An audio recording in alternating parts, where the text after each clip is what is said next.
and are not necessarily those of this station, its owners, management, other hosts, or advertisers. Show topics on this station may include conversations on any lifestyle, belief, religion, political affiliation, or other personal practices. KYND, a Synergy Broadcasting Company.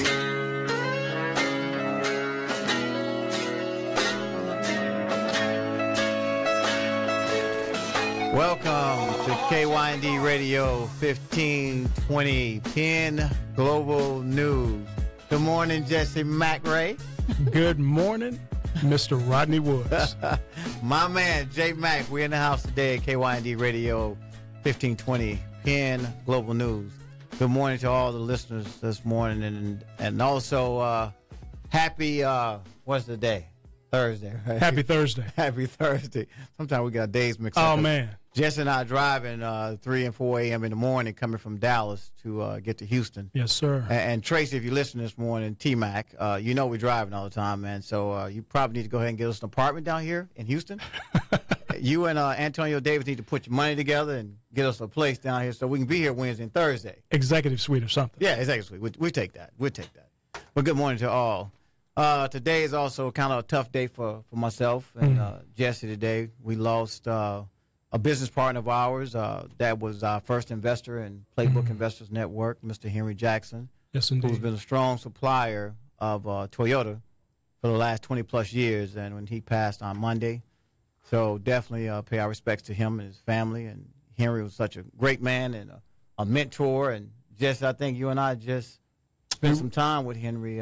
Yes, we did. We were just there in February and had the privilege to not only fellowship with him at his home, of course, for a retreat, but at his third home. Third home. Beautiful home, right? Yes, indeed. Yes, indeed. But it was unique for me because as a partner, I had a chance to get not just historical perspective, but more importantly, have an opportunity to engage him directly about really his vision. Yeah. And I know that you echoed a lot of that, and it was built on three things. One was entrepreneurship, which I know that's going to be a big topic for us today. Big topic today, entrepreneurship. You know, making sure that he built and ran a good business because he was all about taking care of his stakeholders. Yeah. But most importantly, he was about building something for his family. Yeah. And so outside of just the entrepreneurship piece, it was building something that was sustainable for the benefit of his family, but also the employees that work for him. It was the job creation piece. And so on behalf of the rest of the directors here at Penn, we celebrate his memory. Yeah, 3 days later, we still celebrate his memory because the things that he did, not just in terms of the initial investment in the platform, but the ongoing brand in terms of his reputation and what he was able to build with some world-class people, it goes without saying that impact will reverberate for generations. And I'm pleased to have had a chance to meet him. Yeah, you had a good meeting with him, as a matter of fact. Oh, man. While we were in St. Augustine, Florida. Oh, I got preached to, teach to, and reach to. Okay, believe me. So Henry, great man, great mentor, and also he truly believed in what we were trying to get accomplished here at Playbook Investors Network. He was our first investor in, and then, of course, T-Mac, who's also, a strong partner of ours who believe in what we're doing and how we can help change the game, change the landscape. And, put the education out there in the marketplace so people understand how to gain access to capital. So definitely our respects to Henry. He will be definitely missed. Definitely missed. Moving on today, also, Jesse, we have to pay a little homage to, man, I feel like we just, it's a sad day in a sense, too, but a good day today as well because we are standing straight up today, right? Oh, man, upright. We're breathing upright today, breathing. Talking, being talked to. Yeah, it's really good to be talked to, right? Or be it's seen. Good to be able to respond. There you go. Because mortality is real. Right, we're here. Right. We're here. We're blessed. True. So everybody should be blessed. But we also pay our respects to one of our other partners who passed months ago. Definitely a good friend of mine. Good friend to the family and everything else, Tommy Ford, who used to play on Martin Lawrence show.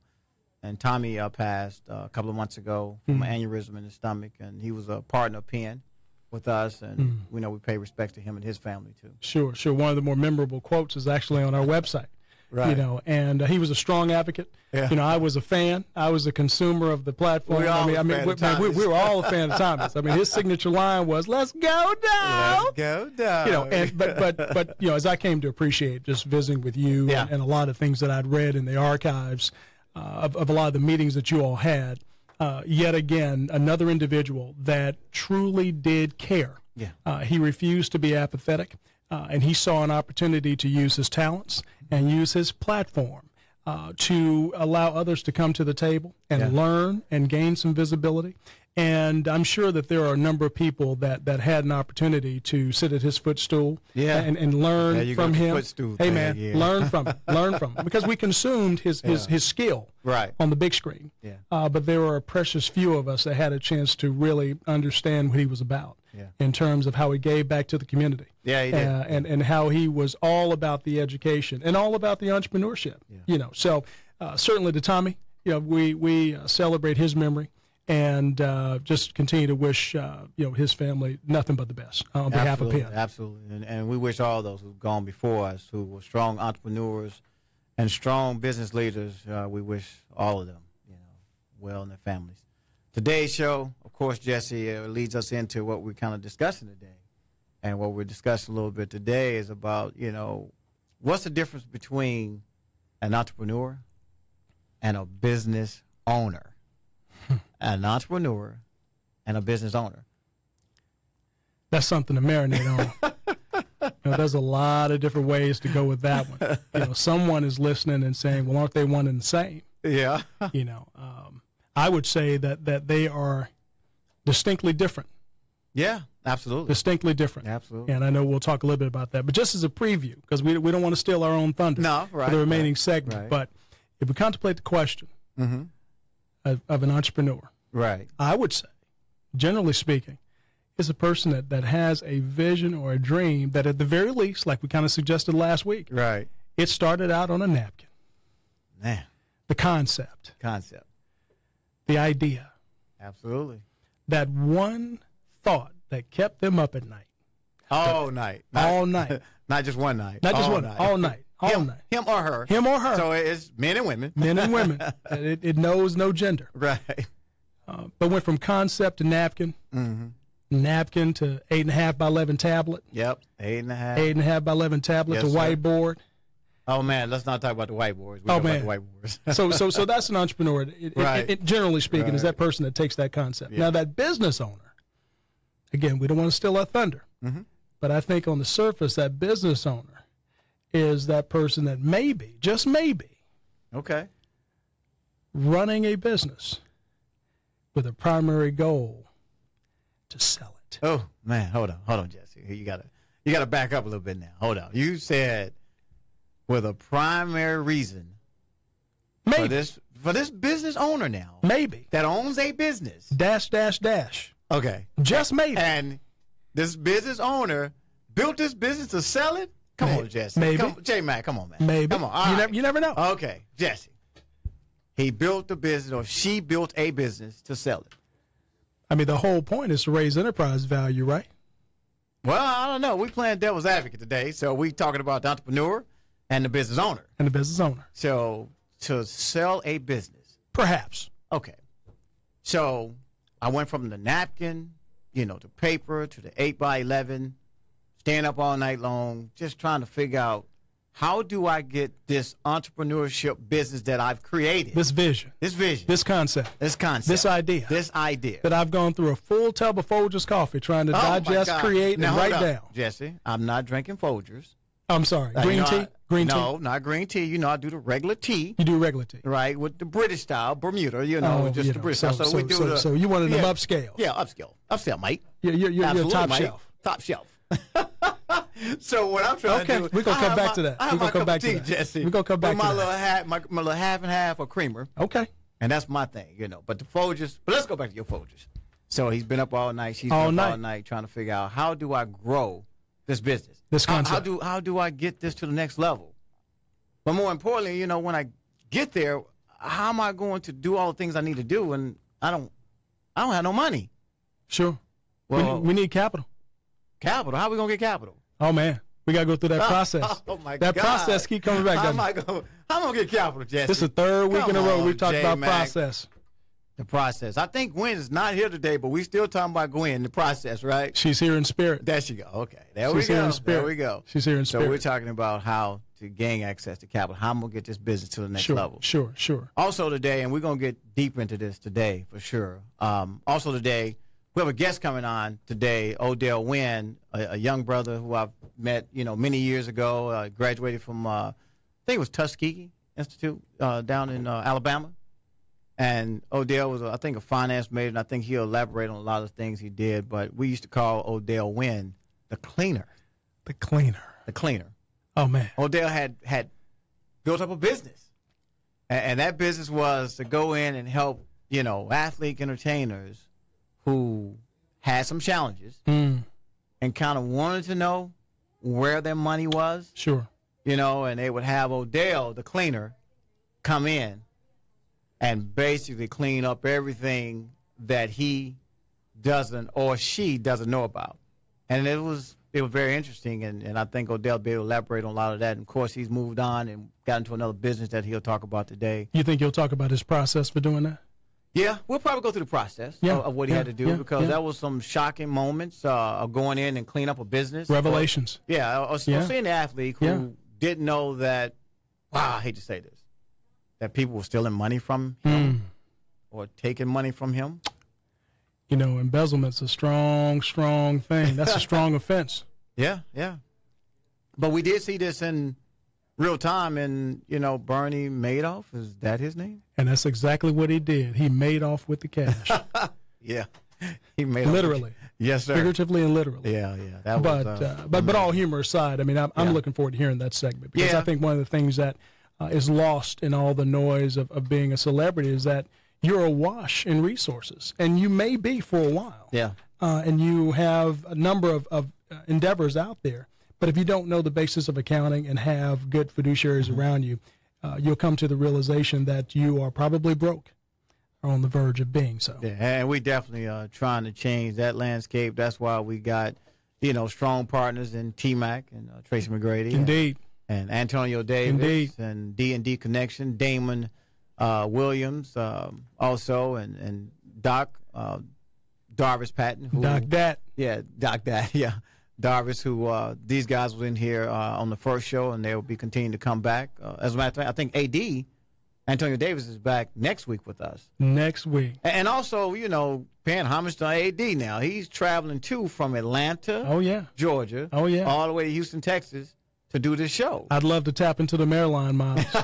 I know there's some benefits in that. We want to borrow some of your miles. Yeah, man. You've had plenty throughout your career. You can give a little bit. Yeah, and then so it's a blessing for us to be here, today again, and all of us are traveling to come to do this show because we're passionate about trying to change the landscape and change the game and give businesses an opportunity to really understand how to get to the next level.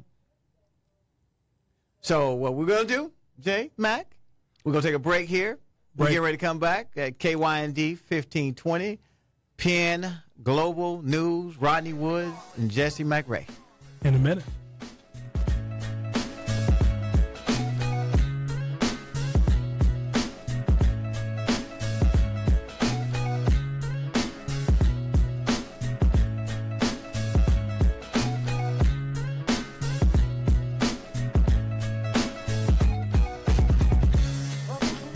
You're listening to the powerful 1520.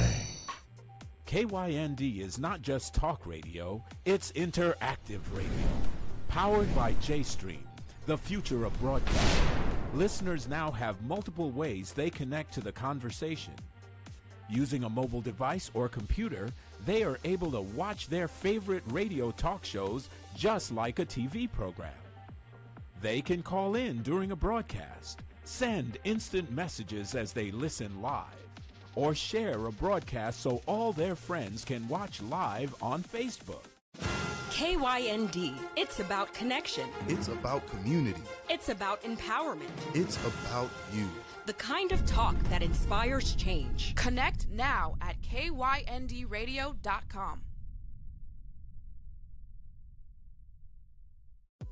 You have something special. You have greatness in you. Hello, my name is Les Brown, and I want to invite you to join me on KYND Monday from 9 o'clock until 10.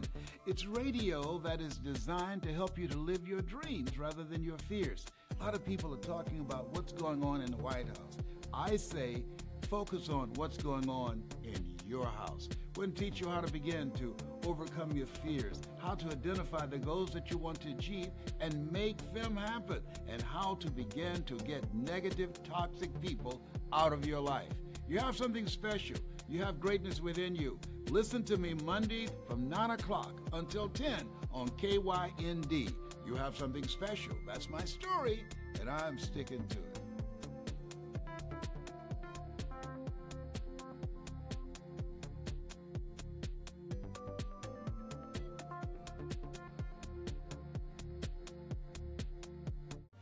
Ready to live your best life? Get motivated with powerful programs that help you take control of mind and body. You have something special. You have greatness in you. Hello, my name is Les Brown, and I want to invite you to join me on KYND.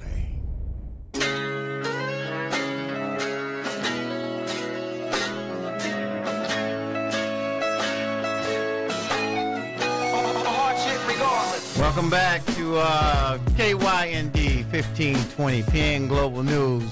We now have in the house in KYND family, we got Odell Wynn, Mr. Cleaner himself. Welcome, Odell. It's good to be here, Rodney. Good to be here. Good to see you, brother. We ain't seen you in so long, man. How long has it been since I've seen you, man? It's probably about 6 or 7 years. Oh, wow. Golly, man. This time is flying, boy. Time is flying. Oh, you doing big things now still, but back in the day, I got to take you back. We were talking about this early in the show. We're bringing a young man on who came from Tuskegee and finance. You a finance man? Yeah, I was finance, business administration. So O was doing this thing back in school, but O was like, listen, we were talking about how you take a business day, right, put it on a napkin, put it on an 8x11 paper, and then you stay up all night long trying to figure out how am I going to get this business off the ground. Yeah, those were, the hardest thing is trying to figure out what are the barriers to entry. Yeah. And, how you can lose money and where the areas to make the money. But you told everybody how you were going to lose the money, and you did tell them how they was going to make money, too. Yep. And a lot of times when you start in businesses, a lot of people don't look at the downside. Right. And if you understand where your barriers of entry or where people can, where you can lose money, then if you hinder against that, you should do pretty good. Right. Back in the day, it was like we would tell hey, came to us and say, hey, Rodney, I need to meet a couple of fellas, a couple of athletes and entertainers, because we had a lot of relationships. And we're like, okay, what are you going to do with them? I was like, man, I'm going to tell them the truth. You said I'm going to tell them where their money's at and where they losing money at. And some of them ain't going to really like it knowing that my family got me for a little something, right? Hey, that's the key. I'm trying to go in there, and we used to call it the dissector. When you go in there and you go in there and you dissector. You're doing surgery. You tell a client, listen, I'll do this for free. This is what I'm gonna charge you. If you feel that once I go through this process and you feel that, and I never had one guy not to pay. Yeah. Well, you gave him a compelling reason to pay. Yeah. You show them, and once you pull the onion back, and absolutely, people had a chance to see, hey, you know what? I could probably put some more controls in place. Absolutely. Maybe I don't want to be in this record label, or I'm only going to spend so much money before I make a decision to get out the business. Most people lose more money in businesses because they don't know when to stop. Right. They think another. That goes back to our key point this morning. We were saying the difference between an entrepreneur and a business owner. That entrepreneur is going to stay in it. Yeah. He or she going to drain every finance to make sure that they try to keep this thing going. Try to turn it around. Right. But Odell, so for the listening public and the listening ears out there in the marketplace, kind of go through the process of what you used to do for a lot of guys. And we don't have to name names. We're not here to name names on the show, but we are here to educate people on how to do it right. Yeah, well, one of the first things we used to do in that dissecting process was a diagnostic. And basically a guy would know how many bank accounts he or she has, or he has, how many telephones he has, how many apartments / properties that he's managing. Now, we can't give up no information. Yes. Okay, we can't give up no info now. And then what we do, we would write it all down. And so a guy would have a chance to look at, probably for the first time, what's his burn rate. And once we figured out that burn rate and understanding, how many bills he has obtained over this certain amount of time, right? Then putting a plan in place, saying, hey, you know what? Maybe your brother, you can give him $20,000 at the beginning of the year, and that's it, and let him manage it, instead of him have a $300 telephone bill, have a $700 card note, and using you as an ATM, basically. Yes. And it's okay. I mean, a lot of these guys are going to carry their families, but I think what happens, you have to let them identify the money. Number two is, trying to centralize a lot of the information. A guy might have went to University of Miami, but he's playing football in Cincinnati, but lives in L.A. Yeah, we've seen that all the time, right? So you have documentation going to all these three areas, some going to his account, some going to his agent. And so what we try to do is streamline that. Today it would be a lot easier because a lot of stuff is electronic. At that time, it wasn't. It wasn't electronic back then. It was a lot of paper, a lot of paper trail. And so trying to identify to get those addresses and get those Snapchats were it was a different day. Yeah. And today, you can, we can go right now, look in our bank account within, 20 seconds. See everything. And see everything. See that we broke. Yeah. See the transaction. See, I don't have no money in the bank account. 10 years ago, it was, the best you could do was call an automated number. And so times have changed, but, that's what we did. And had a chance to travel across the country, across the world, trying to figure out. We did a lot of traveling back then. Trying to figure out, what are good business, what are bad business. And, it comes down to a couple of basic things, the operator. And so most athletes at that time were very passive investors. So they put money there and let it try to go to work. But then the operator that they had in place might not have been the best person to operate that particular business. And business by itself is already risky, right? Yeah, it's a risk. It's a risk associated with every deal it is. Yeah, so, absolutely. You and I could go in and say, we're going to open up this new line, and we're putting 60 hours a week on it, and it doesn't succeed. It just, So if you take that, but the one thing we do have is that we're going to stick with it. We're going to stay with it. Right. I ain't letting it go. Yeah, without letting it go. Got to hold on. Yeah. Right. Yeah. But talk about, and Jay, you probably concur with this. Let's talk about the operator. What is really a true, strong operator to operate a business, I think about the time when I went to New York City with a bunch of players, and we were at Sylvia. I'm glad you didn't call me. Because we don't want anybody calling us on and say, like, hey, man, why you blasting me today, man? But we were having soul food up in Harlem at Sylvia's. Yeah. And she came over to the table. And one of the players was like, man, I wouldn't mind having one of these spots. And she said, you know what? When I tried to open up my restaurant in Atlanta, I had an operator, but you can't teach an old dog new tricks. Wow. And she was like, I'm here. I've been doing this for 40 years, and I'm still here. This is what she knows. Yeah, 8 o'clock at night, 9 o'clock at night. I'm dedicated. I got to make sure the quality is there. I got to make sure the service is here. Yeah. And so that's one of the biggest things is the passion behind it. And if you put your life work into it. The entrepreneur. Yeah, you passion, right? Yeah, you got to have that passion. But you got to put your life work into it, and then you're going to do what it takes to try. To make it work. Yeah, and then sometimes, the market is just not ready for it. Mm-hmm. It's not that it's a bad idea. The market sometimes is, just not ready for it. And then I think that's, but the operator a lot of times comes down, are those people dedicated?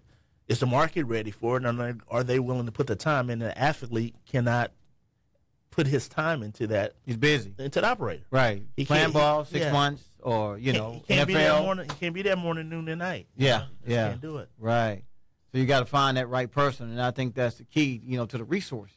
Yeah. It's trying to find the right people that can come in and help me with my business, help me run the business, But it goes back to a lot of other principles in putting this business together too, So, Jay, we talked about a lot of that all Yes, the time. we did. And at least a question I wanted to ask you, when you consider how you were having to go in and what we would call in the accounting space to do forensics on their entire holdings. Yep.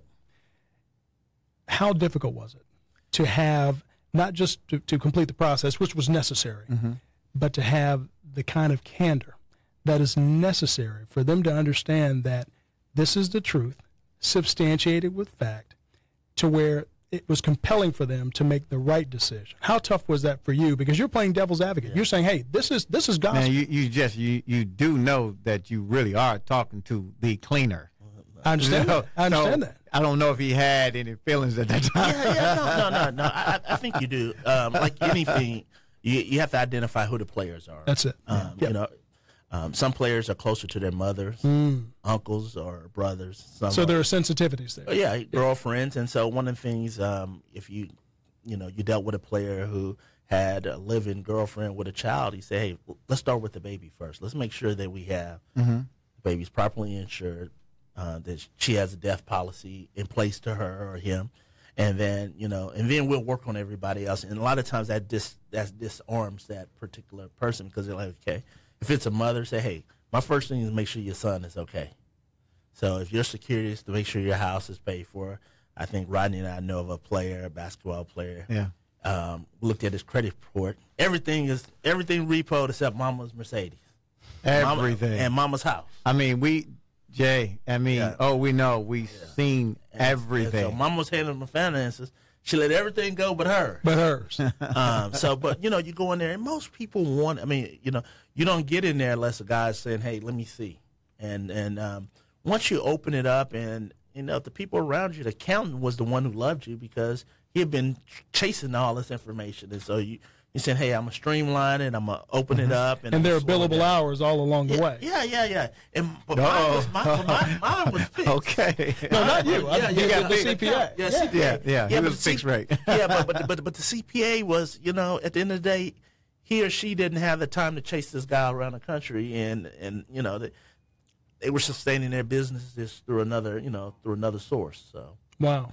But for that's awesome. Other clients. But and this is clearly not to just expound on the athlete, but it's the process of it, what we're talking about, and the challenges, and it's the same challenges that exist every day in the business community as well. The entrepreneur who started the business, got family in the business, the whole nine. So the same process still works. The same things you go through.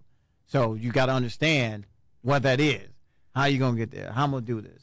Go ahead, Jay. And be willing to get what may be less than encouraging news. No. I mean, it's human instinct to run away from what we fear, but readily embrace what we know.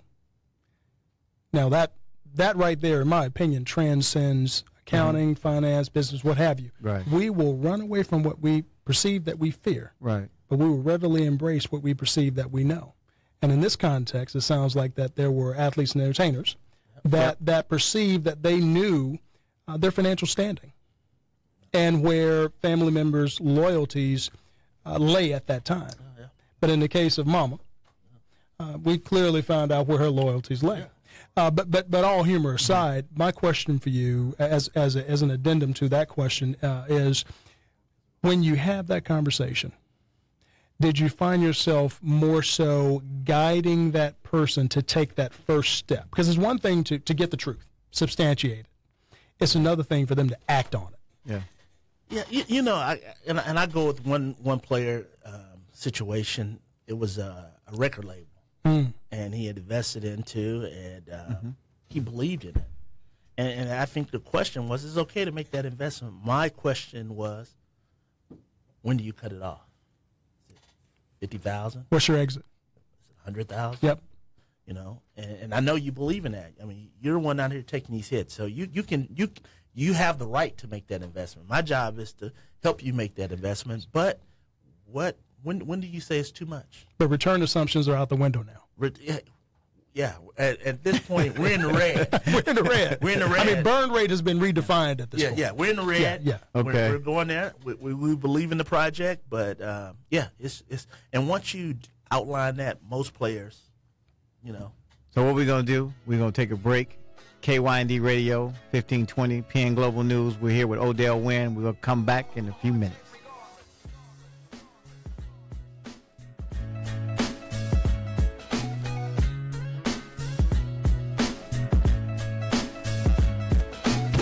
Fifteen 20.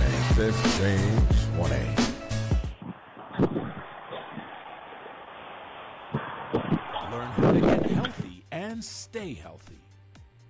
Be inspired to live your best life. Control your finances. Join the growing number of sponsors that understand the value of connecting to listeners through KYND, the kind of talk that inspires change.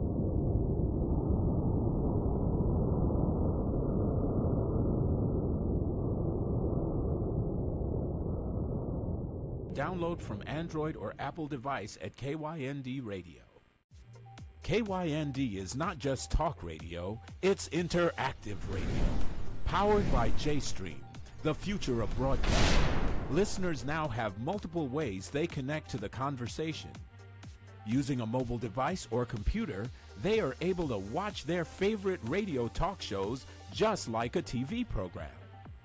They can call in during a broadcast, send instant messages as they listen live, or share a broadcast so all their friends can watch live on Facebook.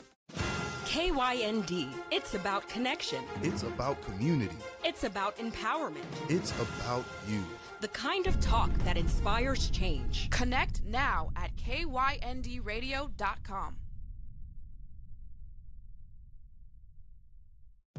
You have something special. You have greatness in you. Hello, my name is Les Brown, and I want to invite you to join me on KYND Monday from 9 o'clock until 10. It's radio that is designed to help you to live your dreams rather than your fears. A lot of people are talking about what's going on in the White House. I say focus on what's going on in your house. We're going to teach you how to begin to overcome your fears, how to identify the goals that you want to achieve and make them happen, and how to begin to get negative, toxic people out of your life. You have something special. You have greatness within you. Listen to me Monday from 9 o'clock until 10 on KYND. You have something special. That's my story, and I'm sticking to it.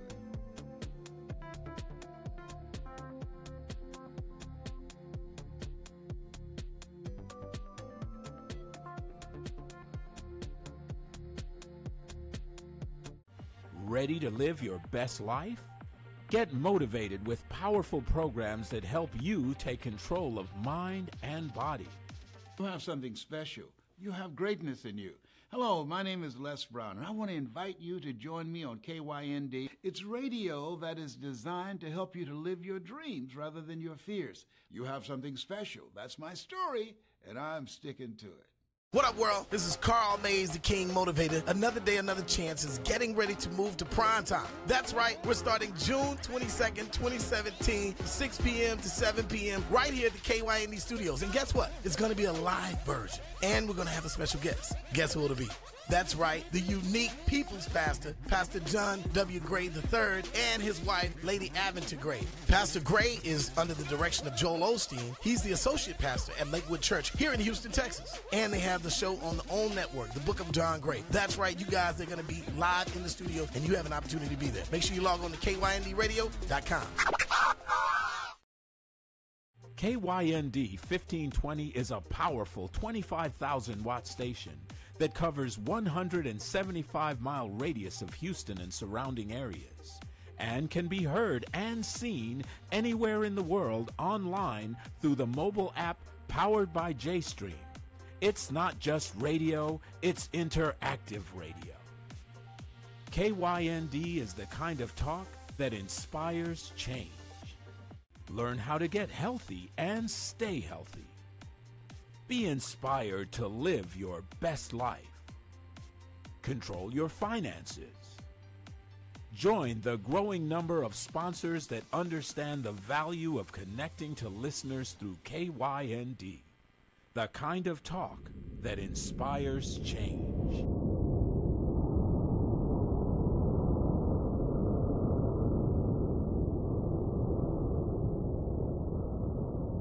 Download from Android or Apple device at KYND Radio.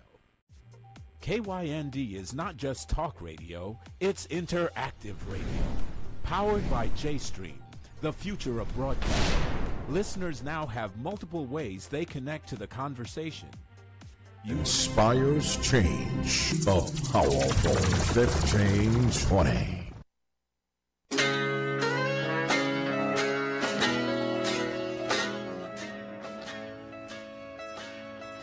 Welcome back to KYND Radio 1520, Penn Global News. In the studio, Mr. Cleaner himself, Mr. Odell Wynn, and my partner, Jesse McRae. So, man, let's get back to what we were talking about. Yes, sir. That's really good. And, yes, sir. And we got to break down some of our points for listeners who don't always understand the things that we're talking about, how not just we, but how Odell used to go in and clean up business, which is the same process we do, Jesse, with Playbook Investors Network. And what's that website again? Oh, Playbook Investors Network. Investors with an S, network.com. PlaybookInvestorsNetwork.com. Oh, man. Can't forget that one. Can't forget it. How can we forget it? We stayed up all night for 8 years. All night. 8 years building this, so we cannot forget this. I don't think Tracy and other people will let us forget this, right? No, I don't think so. They got skin in the game. They got skin in the game, man. Skin in the game. Mac ain't trying to let us forget. AD ain't trying to let us forget. And the fellas, all the others, they ain't not going to let us forget, right? Not at all. Not at all. Gonna happen. But, oh, man, it's a pleasure, like I say, brother, having you here today, in studio. Yes, indeed. Talk about your experiences and how you tried to help so many athlete entertainers as well as businesses. Because, you dipped into a lot of businesses with some other athletes, no names. We won't call names. But you also got into doing business with other guys who were trying to create a business and do it right. Yeah. Do it right. So you want to expound on that a little bit? Yeah, it's funny.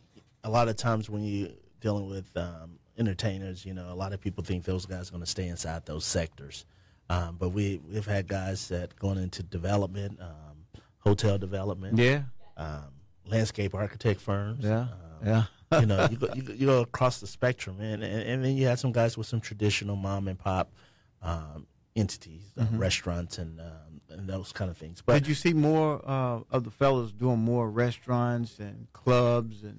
Yeah, again, you got to go back to those ages 24 and 25. Those are the things they've been exposed to, right? And those are the things they know. But Shaquille did real good with the gyms, and so some of these businesses. A lot of it's going to come down to that operator. Yeah, the operator. We always come back to the operator. Back to the operator, and when those guys are only there 6 months, it's just only so much they can do. True. Yeah. And so, any kind of business, as you guys know, it's a 12-month, 365-day, 27-hour day job. Yeah. Absolutely. And so, the good guys can partner up and find guys that they can work with and who's going to work those long hours. Because it's a difficult task, to be a owner operator. Yeah. And to be a player. I think that's an almost impossible task. Nah, it ain't impossible now. Come on, But we got some successful business owners out here who are athletes. Junior Bridgman. But hold up, right? Junior Bridgman and George down in and Tracy's guy down in Orlando, Florida. They buying up all the TGI Fridays, the Wendy's, and Grant Hill's doing well. David Robinson's doing well. No, that's post. No, that's post. Okay. I'm talking about while they're in the game. While they're in the game. So it's very different. And I would agree. I would definitely comply with it. Post game, they have the time.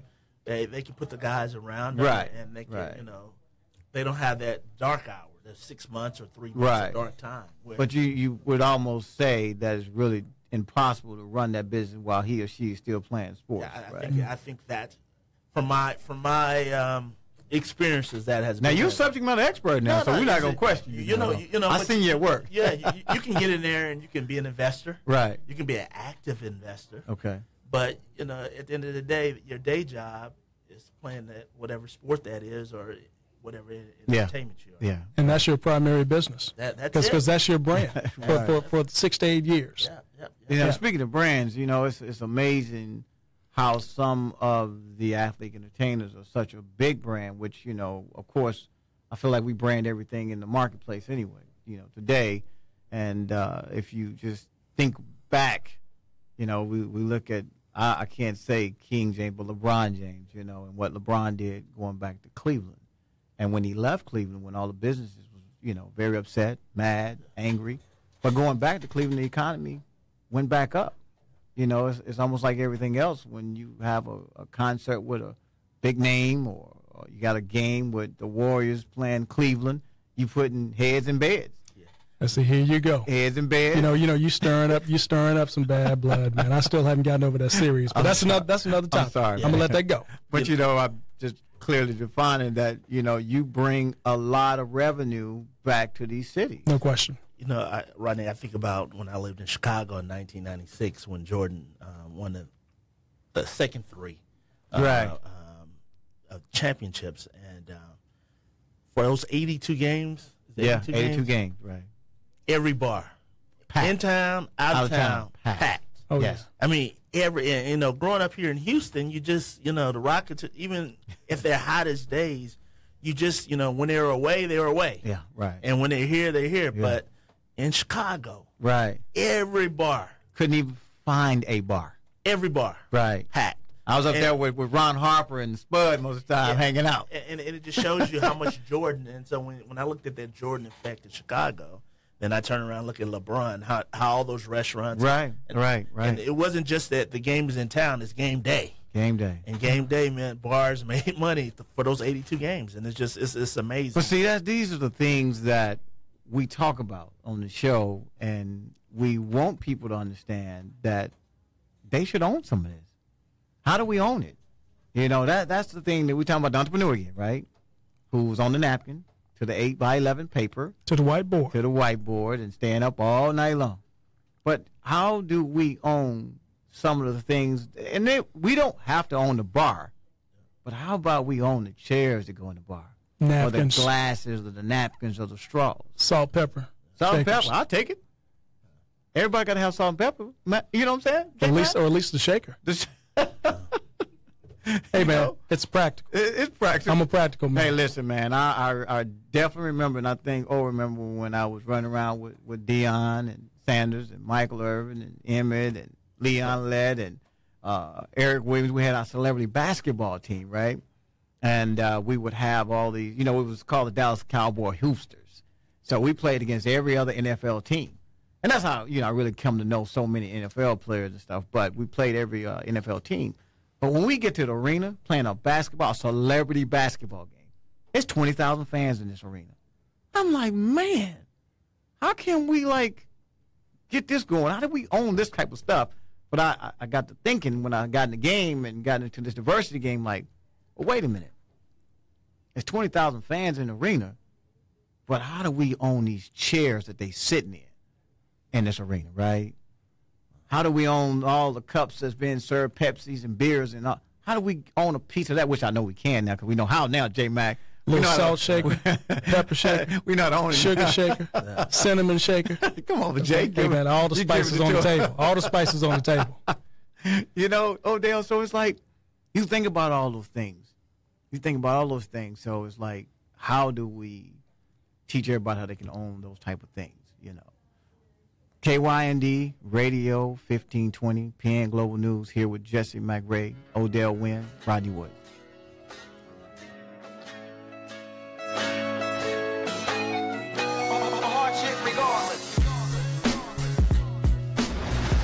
Talk that inspires change. The powerful 1520. KYND, it's about connection. It's about community. It's about empowerment. It's about you. The kind of talk that inspires change. Connect now at kyndradio.com. You have something special. You have greatness in you. Hello, my name is Les Brown, and I want to invite you to join me on KYND Monday from 9 o'clock until 10. It's radio that is designed to help you to live your dreams rather than your fears. A lot of people are talking about what's going on in the White House.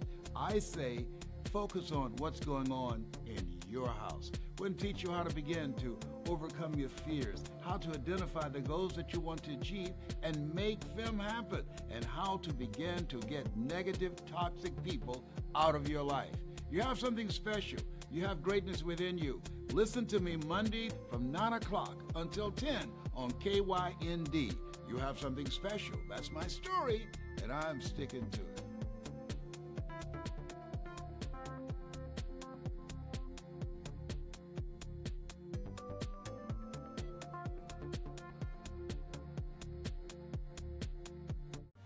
Ready to live your best life? Get motivated with powerful programs that help you take control of mind and body. You have something special. You have greatness in you. Hello, my name is Les Brown, and I want to invite you to join me on KYND. It's radio that is designed... Everywhere. The powerful 1520.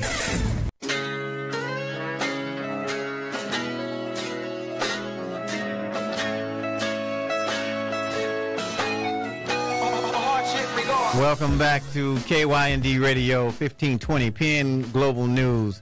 Also, there's a number that, if anybody want to call in and ask questions, 832-230-5592.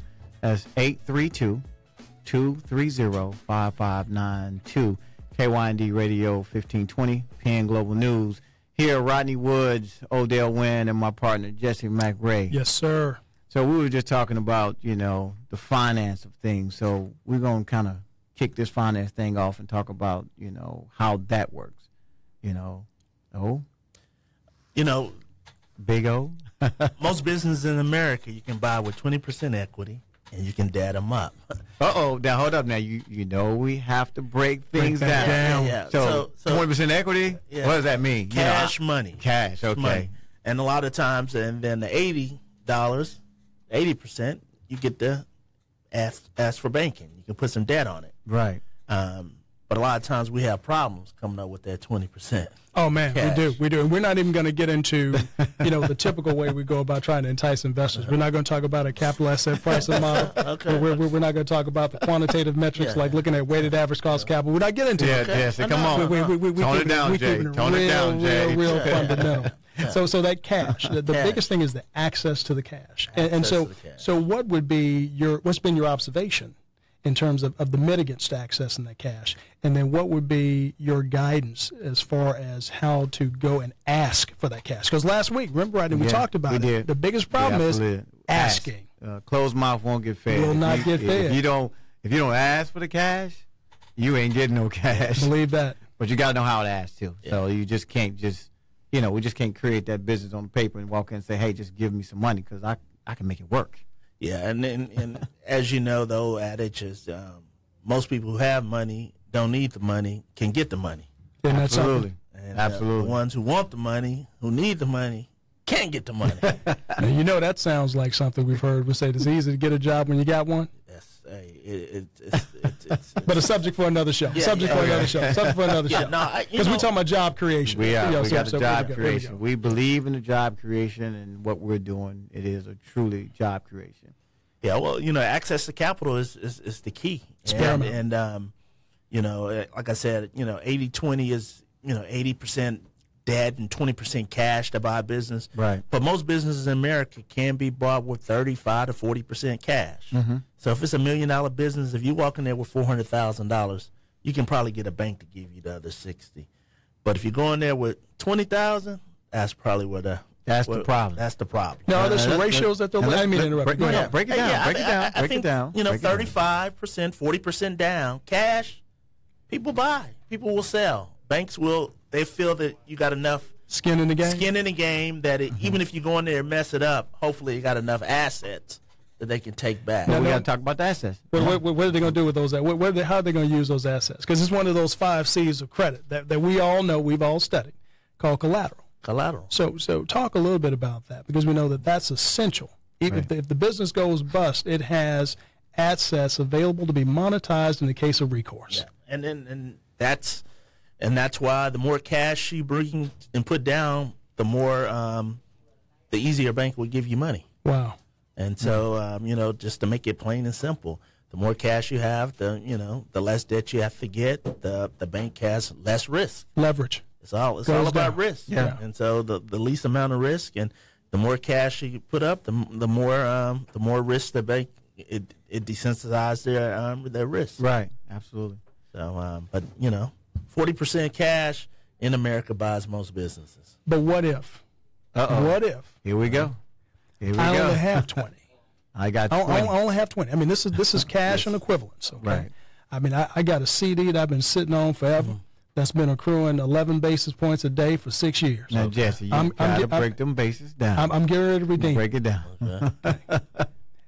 But that's all I have in liquid cash. And you're saying that in this example, I still need another $380,000. Yeah. To entice someone to invest in this, to take that risk, to invest in this opportunity. So what would be your guidance on how to go about procuring that other $380,000? What are some of the essentials that must be done to position ourselves for the ask?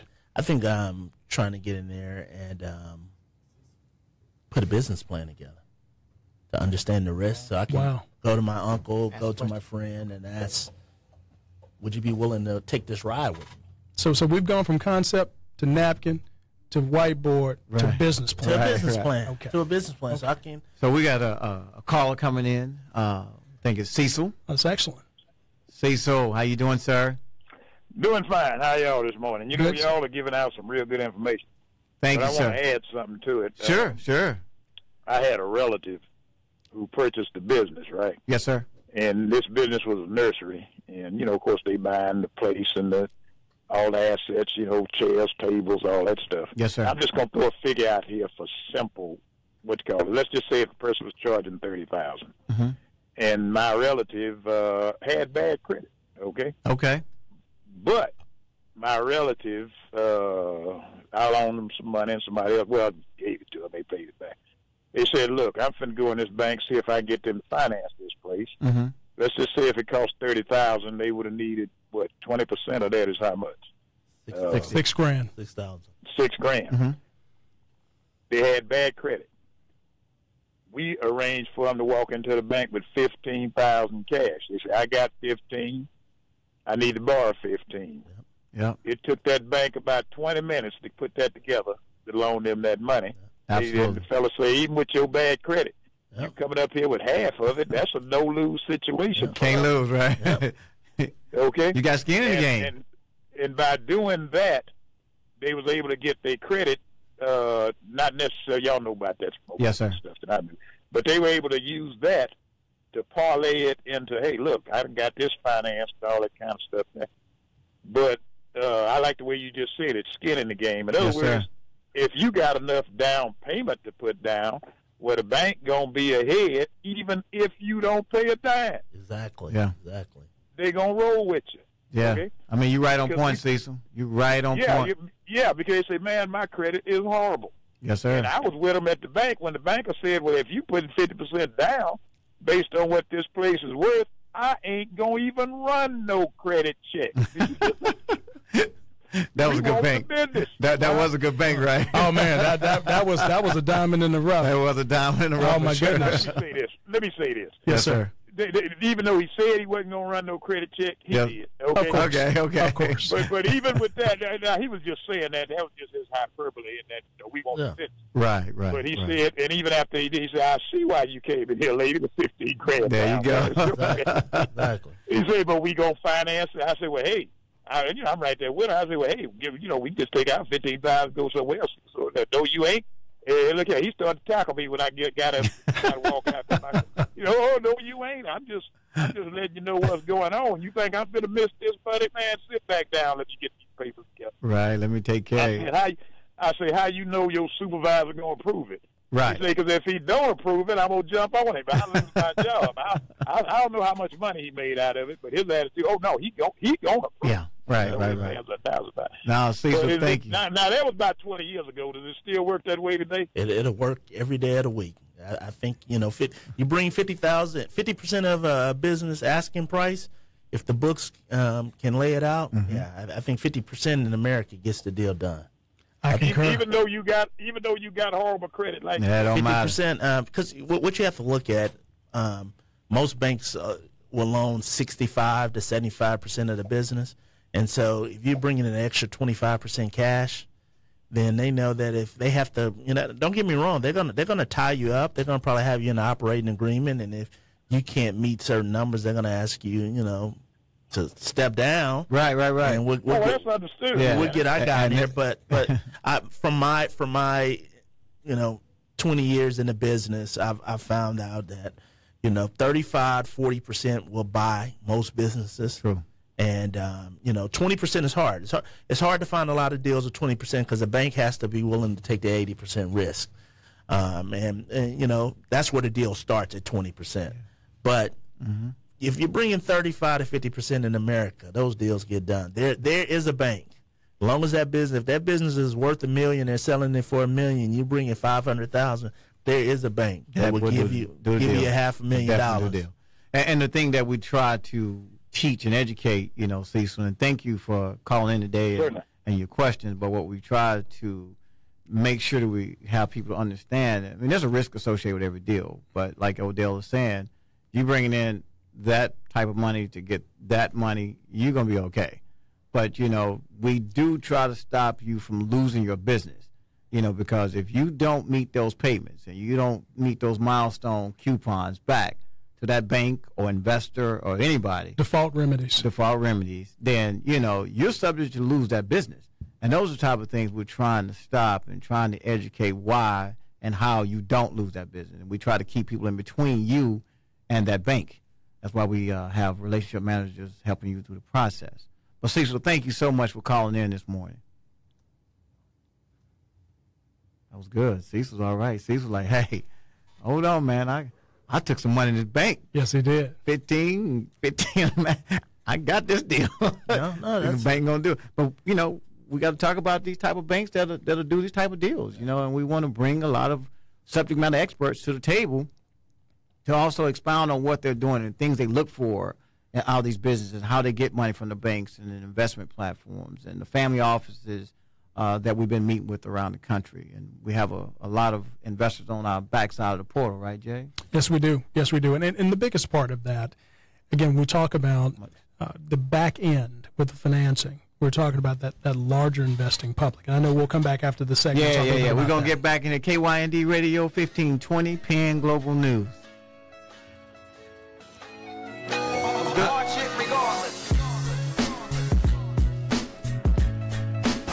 You're listening to the powerful 1520. Ready to live your best life? Get motivated with powerful programs that help you take control of mind and body. You have something special. You have greatness in you. Hello, my name is Les Brown, and I want to invite you to join me on KYND. It's radio that is designed to help you to live your dreams rather than your fears. You have something special. That's my story, and I'm sticking to it. What up, world? This is Carl Mays, the King Motivator. Another day, another chance is getting ready to move to prime time. That's right. We're starting June 22nd, 2017, 6 p.m. to 7 p.m. right here at the KYND studios. And guess what? It's going to be a live version. And we're going to have a special guest. Guess who it'll be? That's right, the unique people's pastor, Pastor John W. Gray III, and his wife, Lady Aventer Gray. Pastor Gray is under the direction of Joel Osteen. He's the associate pastor at Lakewood Church here in Houston, Texas. And they have the show on the OWN network, The Book of John Gray. That's right, you guys are going to be live in the studio, and you have an opportunity to be there. Make sure you log on to KYNDradio.com. KYND 1520 is a powerful 25,000-watt station that covers 175-mile radius of Houston and surrounding areas, and can be heard and seen anywhere in the world online through the mobile app powered by JStream. It's not just radio, it's interactive radio. KYND is the kind of talk that inspires change. Learn how to get healthy. Cypress, Houston, a Synergy Broadcasting Company. KQQB, Stockdale, San Antonio. Talk that inspires change. Music that revives memories. The powerful 1520.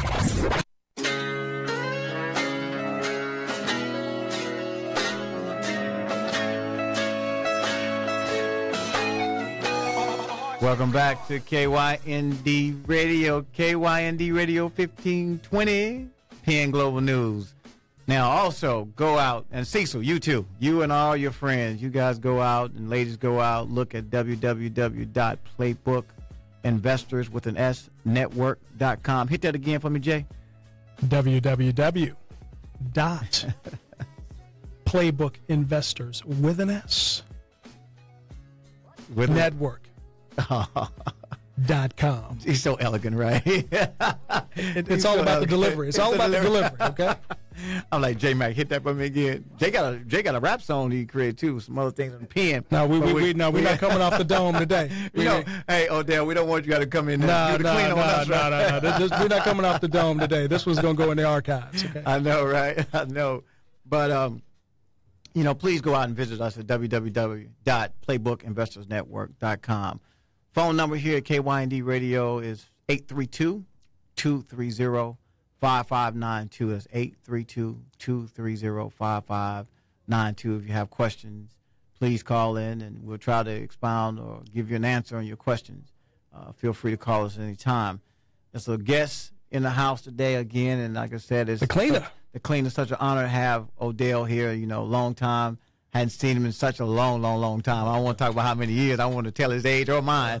But it's just, a blessing to have him today, and the things you did in the past that we used to roll around the country, in the car, on the planes, going to see a lot of fellas, a lot of the athletes, NFL, NBA in particular, that we used to see a lot of, and, try to help those guys. And then here we are today.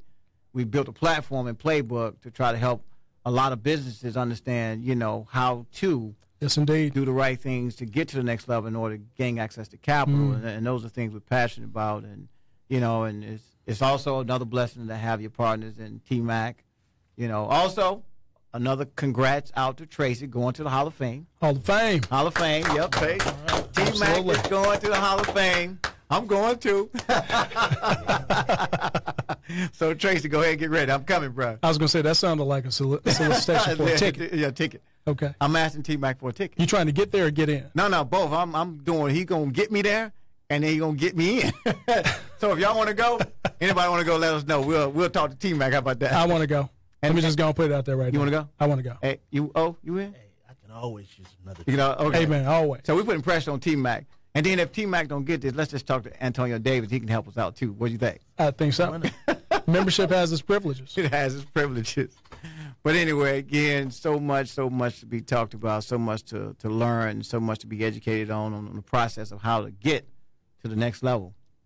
And you've been doing an outstanding job in trying to break things down, and how do we do these things? How do we go to the bank? What monies we need to put in to get finance from companies. And, we alluded to some things earlier about there's a lot of family offices now, and a lot of people don't understand what a family office is.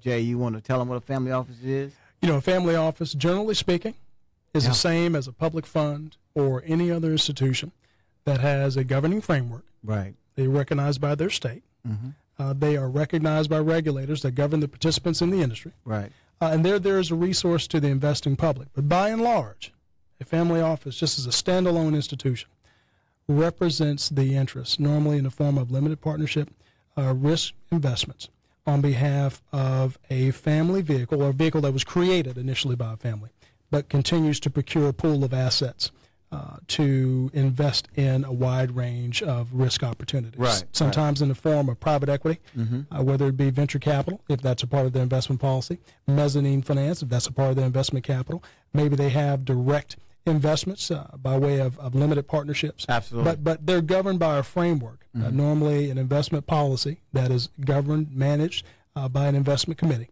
Consistent with the theme and risk profile of that particular institution for the benefit of their investors. Correct. And Jesse, that us and our team, we've been meeting with investment firms, family offices, yes, we have. Banks, alternative financing companies. We've met with so many people who have capital, and we're trying to explain to the community, and the businesses, there's a lot of capital out here. Yes, indeed. You got to know how to go get it, but when you go get it, you got to know how to ask for it, right? Right, you got to know how to ask for it and how to take care of it once you get it. That's right, because when you get it, you got a responsibility. As any other institution has a fiduciary responsibility of the money, you got a fiduciary responsibility to take care of this money that you're getting to get to the next level. Question for you, Odell, was like, when do you really get out? When do you say it's time to get out of business because it's just not going anywhere? When do you say, I can't do this? Because it's tough to tell. Yeah. So now us, black folks, you can't tell me that it's time to get out, because I'm like, I ain't getting out. I built this thing from the ground. I'm going to stay in it until I leave. When is time? When is it time? When is it time? You know, I go back to my experience in 2007. I had a couple dollar stores, and I lost a lot of money because I didn't know when to cut the cord. Wow. Right. And I think that's the hardest part about any business is understanding, you know, how far do you go down. I think the ability of entrepreneurs is to see things that other people can't see, and sometimes that it's a cloud. The vision track that you have and you see, and you know, I think the textbook way is, of course, when it gets negative, but I think the entrepreneur, for the good, bad, and the ugly, he or she is going to die with the business, right?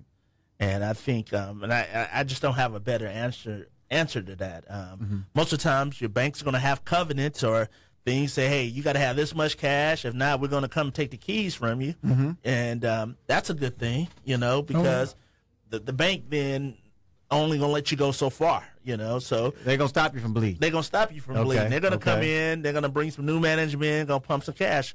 But a lot of our businesses don't have that bank as a control. But doesn't that hold true? Doesn't that hold true with some investors, too, who are not passive investors, especially if they – you know, they don't have preferred stock, as we talk about a lot of time in your company, Jesse, or they have common stock, you know. And a lot of times, from my experiences, is that your passive investors don't want to be running that business. Absolutely. True. And so, you know, if you have, you know, let's take you know, you have a radio shop or a car dealership, a guy don't want to be a part of putting those deals together. Right. And so, you know, he or she is going to say, hey, let's try to sell the business. But usually they got to put some more money in to get the books right, to get everything right for it to get sold. Yeah. And so a lot of times those guys don't come back and take the keys. Yeah. And so I think that's the dilemma. I think that's the entrepreneur's dilemma. You know, when is enough? And usually entrepreneur, if he or she believes in that business, somebody's going to have to tap them on the shoulders. I think as an entrepreneur, you just, like, I know it's just like one more day. If I wake up tomorrow, which I did, and when you do wake up, you're like, man, today is the day. Something good's going to happen for me, or somebody's going to see what I'm doing and give me the opportunity to get to the next level. So it's hard to give up. Yeah, but I think that's when the banks, and when you have that true commerce partner, they're going to put all the red herrings in place to, instead of everybody losing, you might be the one. You might lose your 40-50% that you put up. But the bank's going to try to recover their 50%. And sometimes, you know, a lot of times that's not always the bad thing to do, you know. Yeah. And I think that's, I want a guy, because I'm a true entrepreneur, I want you to lose it all. Right. You know, leave it all on the field. Don't come back. Don't lose everything. Lose everything. Lose it all. You know, Hey, dude, they taking everything. Your shirt, your underwear, somebody made it, but they taking that too. That's the difference between, you know, 1099 and W-2s and ownership, is that those guys who believe in it, like you said, every day, tomorrow's going to be a different day. That one customer that I need is going to call me back. Call me back and say, hey, I want to use you. Go ahead, Jay. Yeah. Now, hope does spring eternal. Yes. And that's what we're talking about. It's hope. Hope. But it sounds like that we're still coming back to a central theme, whether it be asking for capital or asking for the order. It's the ask. Yeah. Because, to your point, the whole reason why the bank has put in covenants is that, in a very nice way, they're asking you to be prepared if you don't hit certain performance triggers. I mean, that's the whole point of recourse, isn't it? Yeah. If you don't perform, you don't pay the bill. You don't pay the bill. We're coming to get it. Yeah. Okay? And there's collateral there to remedy some of that pain. But it still comes back to the ask. What would you say? What would you encourage a borrower, or how would you encourage that borrower to ask for the money, to save the business? Now, let's assume a couple of things. They're not just hoping. Okay. They've got an action plan. Okay. To get this business back on solid footing. Yeah. That's the first thing. Okay. But then the second thing is, well, not the action plan. We talk about that a lot, Jesse. Like the business plan. We'll say the business plan. Absolutely. They have a business plan to get this thing back on track, to show you how I'm going to bring you this money back and how I'm going to grow this business, scale the business. Yep. So those are the things we talked about. So what would be your encouragement once they have that action plan, that revised business plan, as we say in the textbook, that more clearly reflects the current aims of the enterprise? There you go. What would be your encouragement to them in terms of articulating that step by step? Because the number one audience they've got to convince is a lien holder. Yes. And I think that's going to come down to the audience that you're playing with. Agreed. Agreed. If it's going to a bank, those guys are not going to have as emotional. It's going to come down to dollar and cents. If I put this money in, can I get this money out in this time? Does this deal work? Mm-hmm. Now, if I'm going to a family office or friends and family, right, with your performance track record, with my saying, hey guys, I know it didn't work like this the first play, but this is the second half. I got it. Yeah. This is what happened. We went after kids between 16 and 23. They didn't have credit cards. Right. Now we're going after people between 25 and 40. We're changing our segment. And I think what you have to do is find out who you're asking the money from and try to figure out what's that emotional toll for them to believe into your story.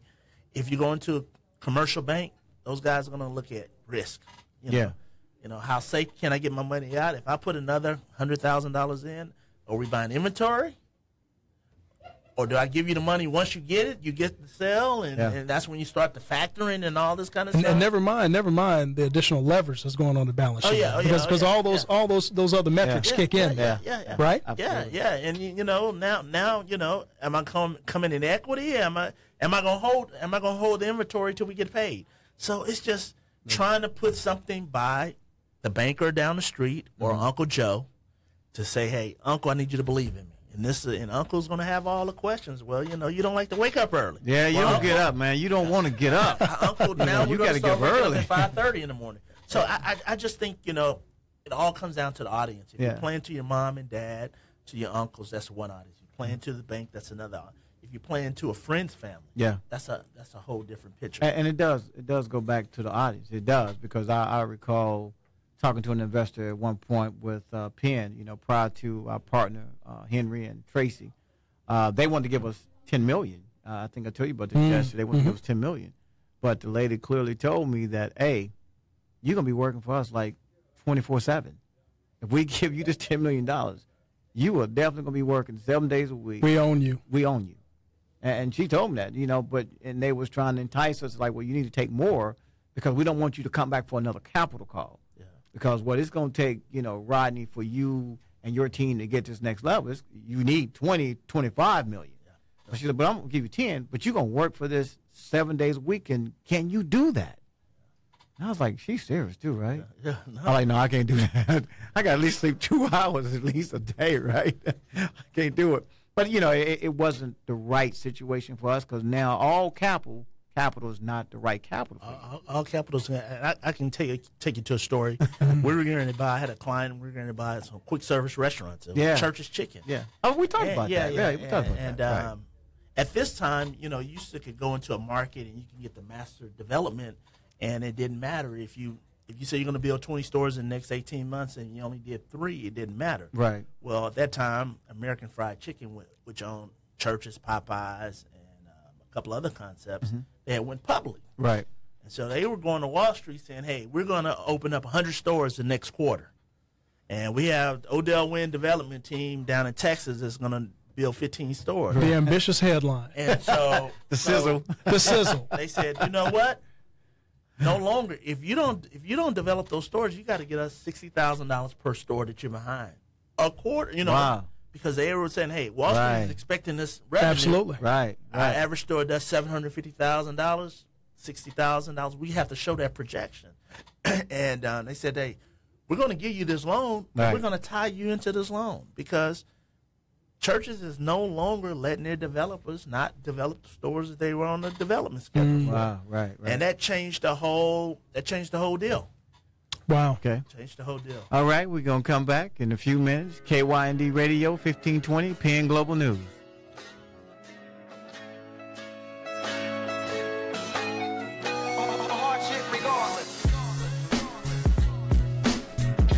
Liking the conversation?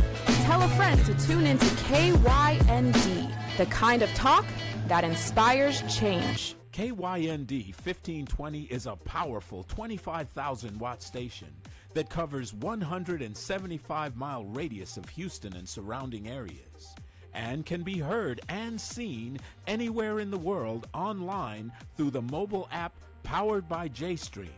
It's not just radio, it's interactive radio. KYND is the kind of talk that inspires change. Learn how to get healthy and stay healthy. Be inspired to live your best life. Control your finances. Join the growing number of sponsors that understand the value of connecting to listeners through KYND, the kind of talk that inspires change.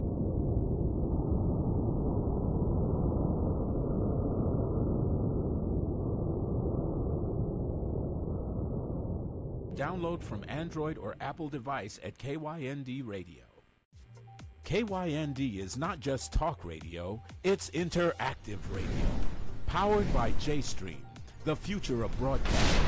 Listeners now have multiple ways they connect to the conversation. Using a mobile device or computer, they are able to watch their favorite radio talk shows just like a TV program. They can call in during a broadcast, send instant messages as they listen live, or share a broadcast so all their friends can watch live on Facebook. KYND, it's about connection. It's about community. It's about empowerment. It's about you. The kind of talk that inspires change. Connect now at kyndradio.com. You have something special. You have greatness in you. Hello, my name is Les Brown, and I want to invite you to join me on KYND Monday from 9 o'clock until 10. It's radio that is designed to help you to live your dreams rather than your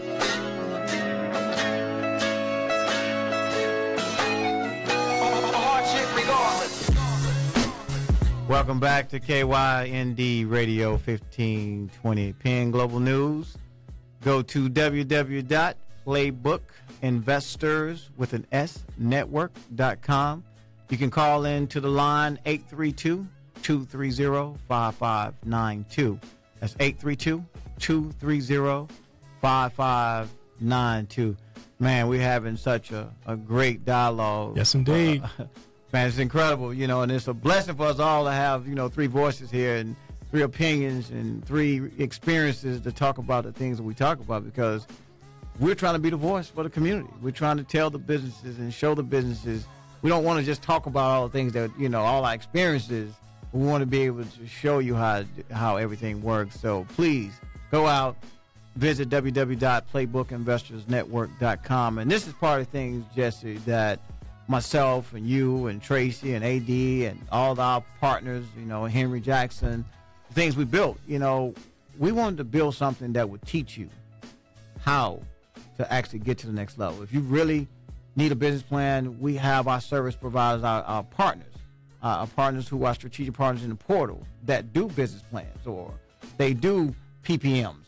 As a matter of fact, Jesse, I think you and I had this conversation earlier, you know, not only a business plan, but there's also sometimes you have to have a PPM, which is a private placement memorandum. Yes, indeed. And you want to go ahead? Yeah. I mean, real quick, what that is just a governing document. Yeah.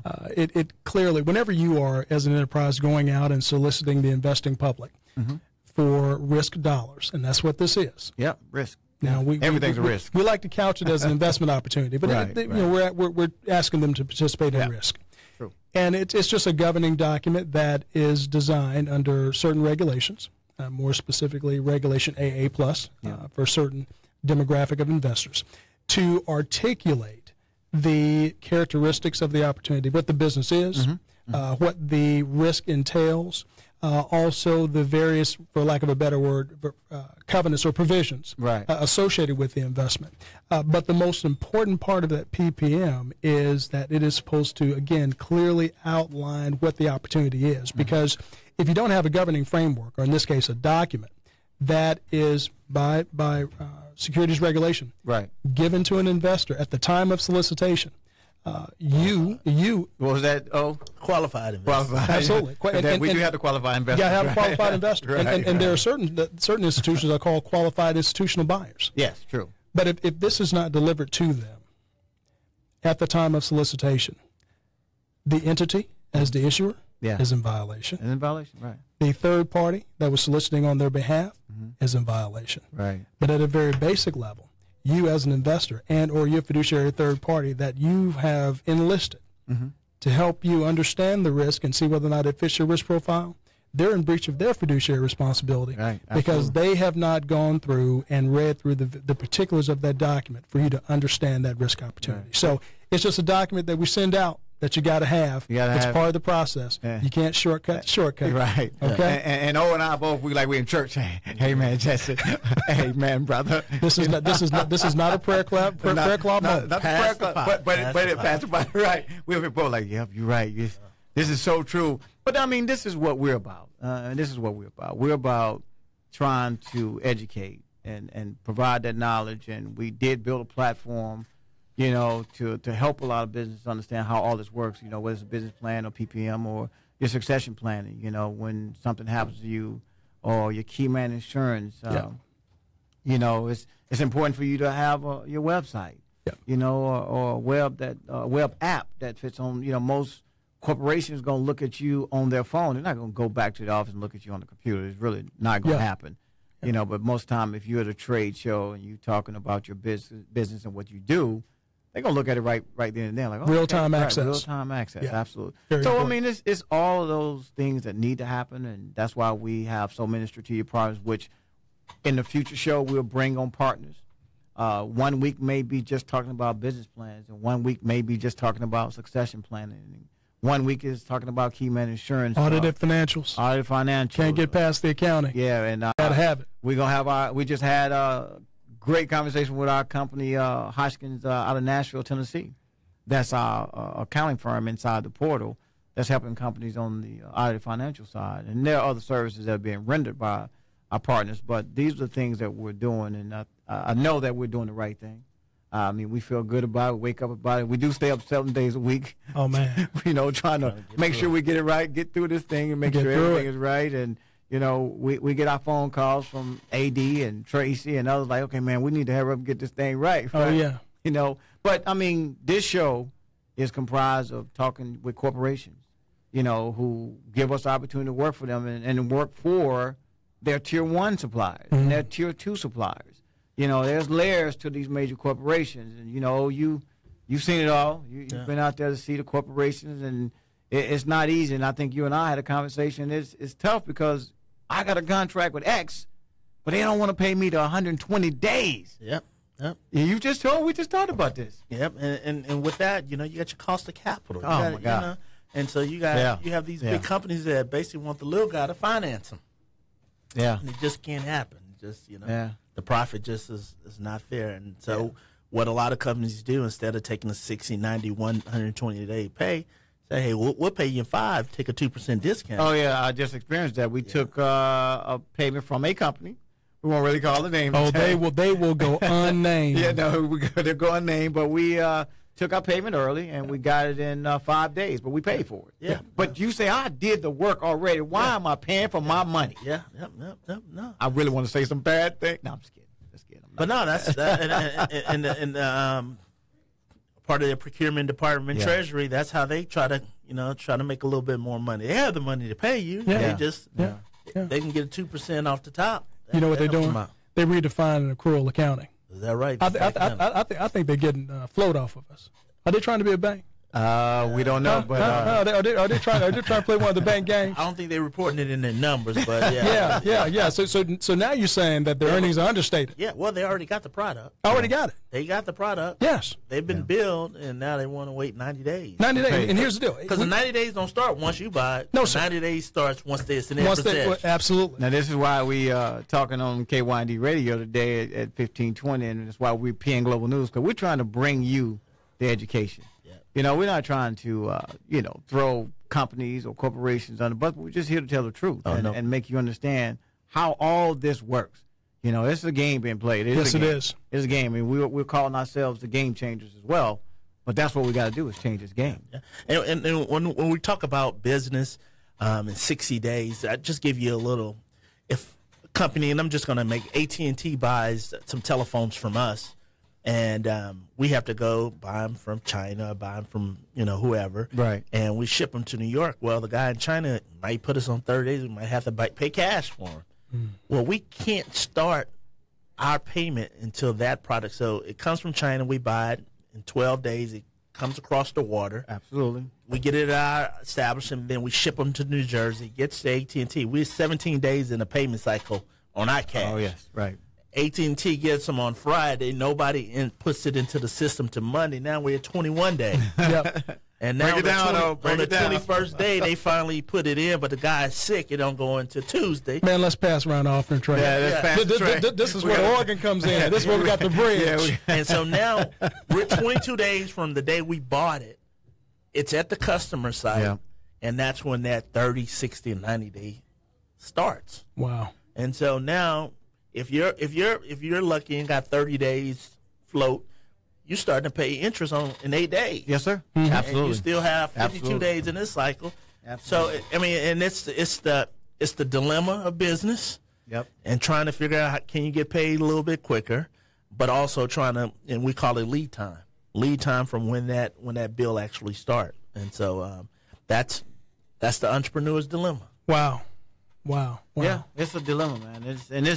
It's a tough dilemma. Oh, yeah. It really is a tough dilemma. And we can, talk about all the things we're doing. We can give you all of our strategic partners, and it still goes back to that business entrepreneur and owner. Yeah. Go ahead. But right, I want to tell you a story about, I had a client in the Midwest that wanted to become an architect. He was graduated, got a degree in architecture, and got some guys that were at a big firm in the Midwest.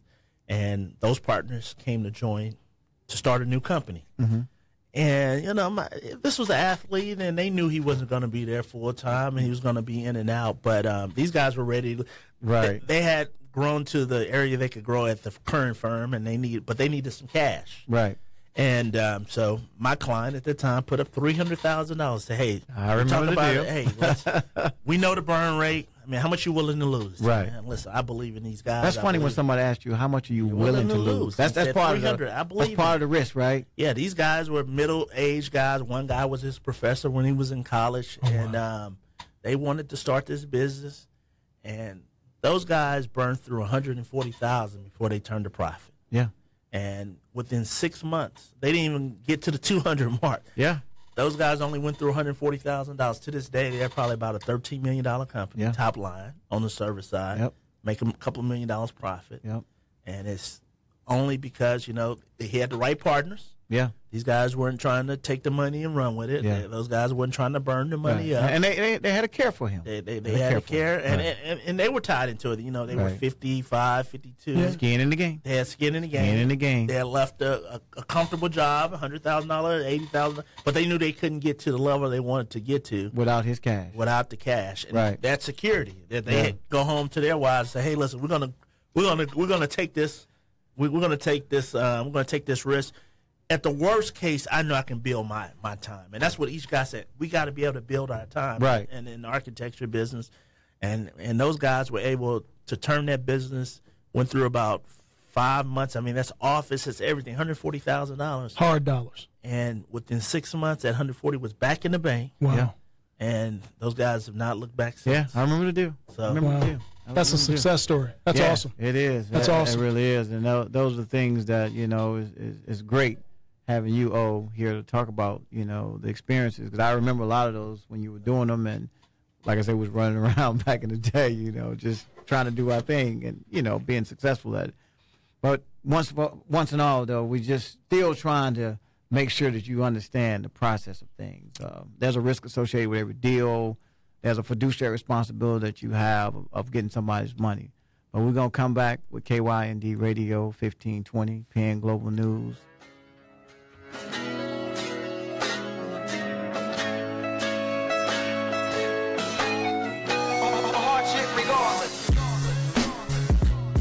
You're listening to the powerful 1520. You have something special. You have greatness in you. Hello, my name is Les Brown, and I want to invite you to join me on KYND Monday from 9 o'clock until 10. It's radio that is designed to help you to live your dreams rather than your fears. A lot of people are talking about what's going on in the White House. I say focus on what's going on in your house. We're going to teach you how to begin to overcome your fears, how to identify the goals that you want to achieve and make them happen, and how to begin to get negative, toxic people out of your life. You have something special. You have greatness within you. Listen to me Monday from 9 o'clock until 10 on KYND. You have something special. That's my story, and I'm sticking to it.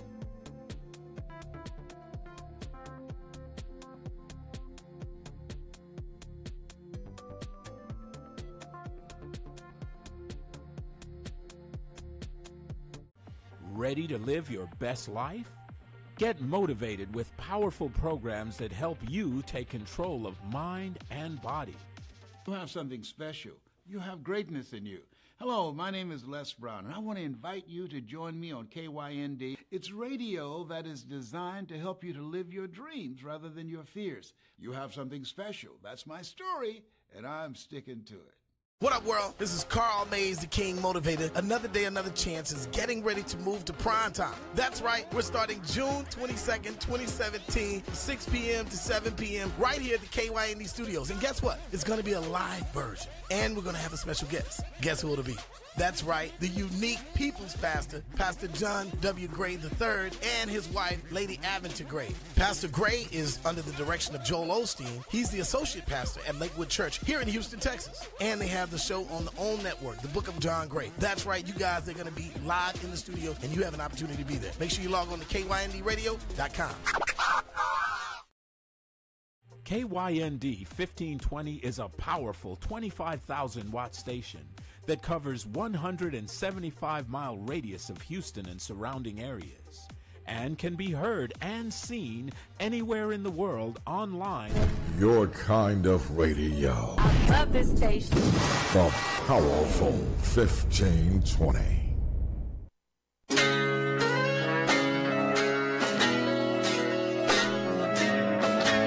Welcome back. KYND Radio 1520, PN Global News. Please call in 832-230-5592. That's 832-230-5592. In the studio, my man, the cleaner, Odell Wynn, my partner, Jesse McRae. JMC to the RAE. Oh, dang, I knew he was going to start rapping. I knew it was coming. I knew it was coming. Jay going to get into the rap game soon, dog, but it's going to be all right.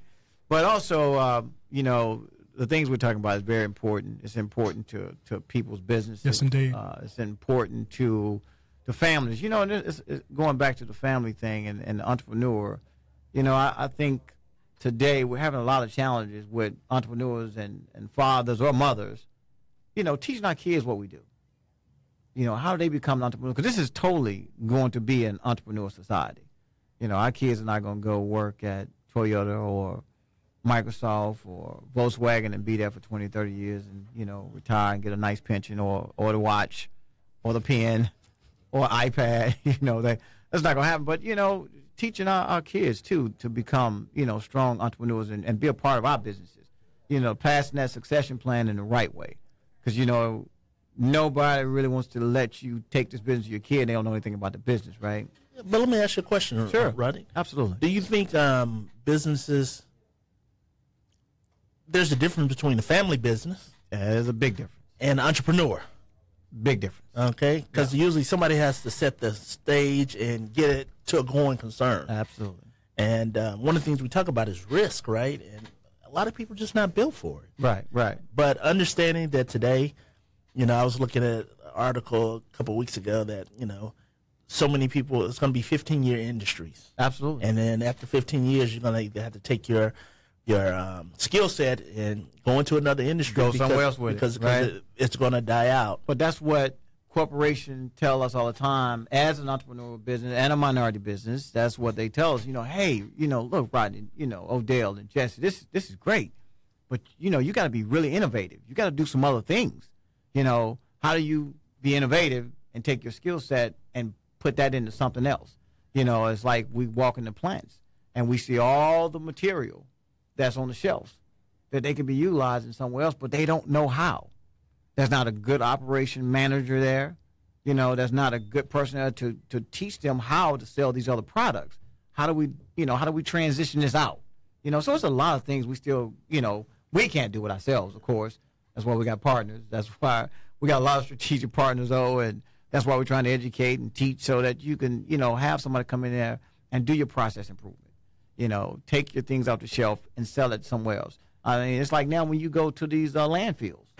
You know, when you go to the landfills now and they dumping trash way out past your home where you reside at, but they doing something with it now. They turn it into other things, you know. Yeah, technology is real. Yeah, it's real. And I think we've been in this paradigm. I'm sure you all agree. We've been in this paradigm now for easily 20, 25 years. Yeah, where at least. I mean, just look at any industry. It has gone through structural change. Yes. And technology is a big caveat to that. I think one of the businesses that all of us started our business careers with is cable. Cable sports. You look at ESPN. Yes. You know, 10 years ago. Yeah. You know, no one would have thought, you know, that this would happen. Well, 20 years ago when it was just a 30-minute loop. Yeah. You know? The talent is gone. Oh, yeah.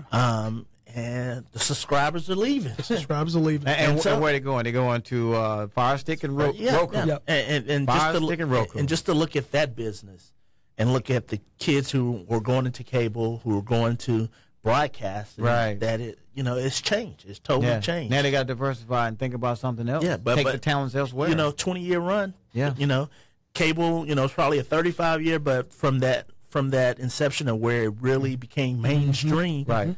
And just in the last 3 or 4 years, people are unplugging, and ESPN has to change their whole business plan. Yeah. Well, go ahead. Finish your thought. No, I look at that, and when we look at businesses now, we're looking at 20-year businesses. Yeah. Either technology is going to pick it up, or the medium in which it's being delivered is going to change. That's where I was going. You know, and you look at Uber. You know, somebody needs a job. I mean, Uber done got rid of everybody the last 5 days. The CEO stepped down. No, the CEO's out there, the CFO, everybody's gone. So that's kind of amazing, though. Now you got to bring somebody in now to run this business, and this business was cleaned up.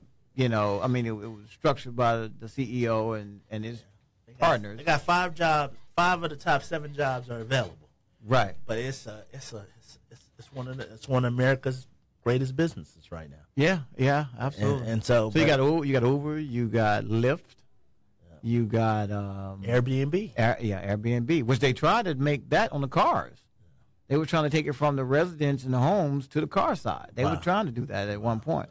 I don't think we're giving out any secrets or anything, though. No. But no infringement. Right. But just thinking about how business has changed and the life cycles of business. You know, lawn guys are still doing lawn business, but anytime you have technology involved, and it's just amazing. And that's amazing too, because a lot of people don't want to do the old, boring business.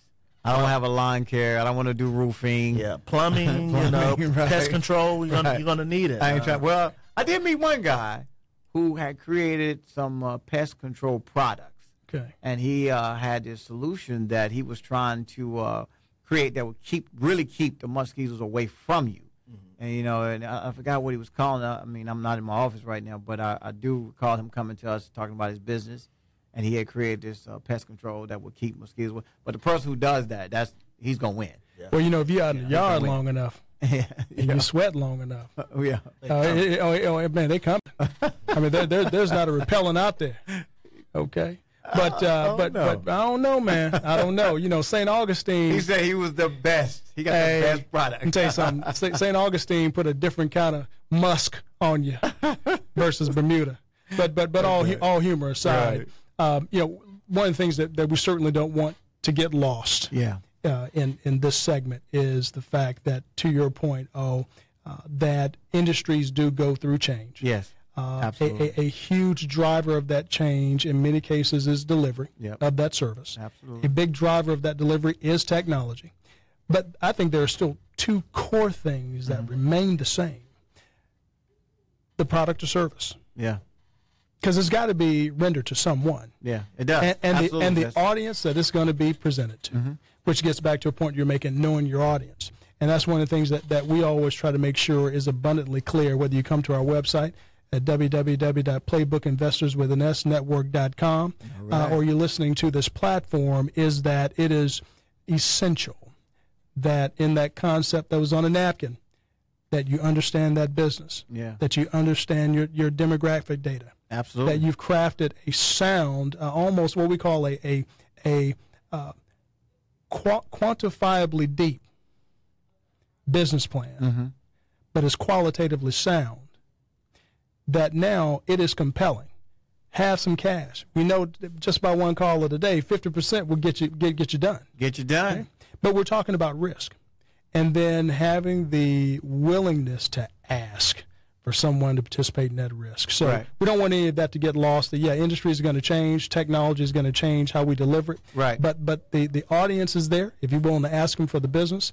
But I think it's you understanding your business, understanding the granular details of your approach to executing and carrying out that business and soliciting the public and being able to use the technologies that are available to you. Right. So what we're going to do, we got a few minutes left here that we're going to wrap up our show. But we're also going to come back and talk about all the people that will be joining us at KYND Radio 1520 Penn Global News.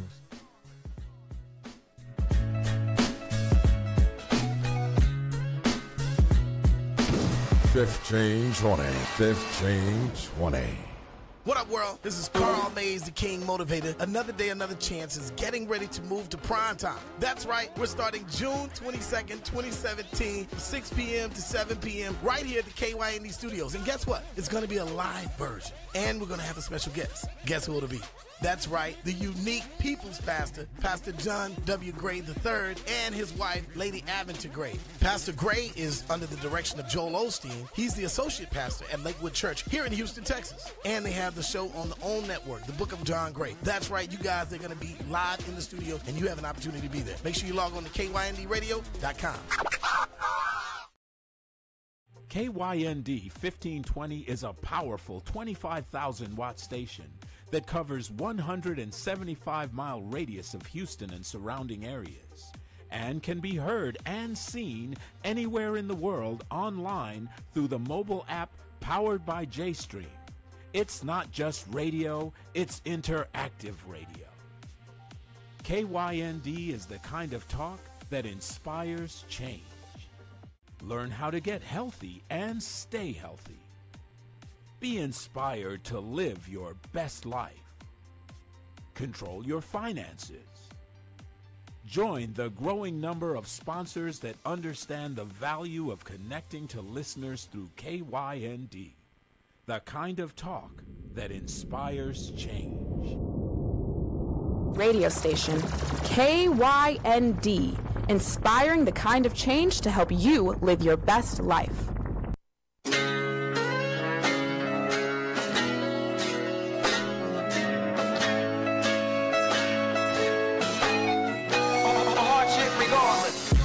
Welcome back to KYND Radio 1520 Penn Global News. Call in at 832-230-5592. Go out and view us at www.playbookinvestorswithansnetwork.com. Now, we want to continue our talk and the things we've been talking about, but also we want the listening public to understand that we will have every Thursday from 10 a.m. to noon every Thursday. We'll have guests in the house. Weeks will be about business plans. Some weeks will be succession planning, key man insurance, and some of our guests that are coming to the show is our partner, Bernard Harris in Versailles, who lives in Houston, who is the former astronaut. Absolutely. He'll be joining us at the show, and we will announce every week. We'll try to give everybody a week notice before, the show hits so that people will know who's going to be on the show. But Bernard Harris, a former astronaut, Wanda Pratt, Kevin Durant's mom, and congratulations, Kevin, on this championship, and the Warriors. Jess, I'm rubbing it again to you. Miss Pratt. Yeah, we look forward to having you on the show. Wanda Pratt. But I am unabashed and just saying that I was not pulling for the Warriors. I know you wasn't, but I love Kevin, but I wasn't pulling for the Warriors. You'll be the real Wanda when she gets on the show. Oh, man. Wanda's trying to understand this whole entrepreneur world and trying to work with her son. Sure. On do a lot of things that he wants to do across the U.S. We've had a fabulous meeting last week after our show with Chester Pitts. Yes. Texan. I don't know. Did Chester already? Did he retire already? I don't know. And I think Chester put the cleats up. He did retire? Yeah, he had a great career. I think he's done. Chester, phenomenal guy. Transitioning. Yeah. Doing great things. Yeah, doing really great things. I think Chester probably got about what, Jay? About 620? Yeah, $620 million under assets under management. Yeah, that's impressive. And Chester will be joining us at the show. And, of course, we'll have, all of our other partners back and forth. With, T-Mac will be back in July. T-Mac, and be careful on your trip. He's getting ready to take off for Africa. Yeah, safe travels. And Dubai. Motherland. Yeah, he's going to go to Dubai in Africa, taking his family to Africa and Dubai.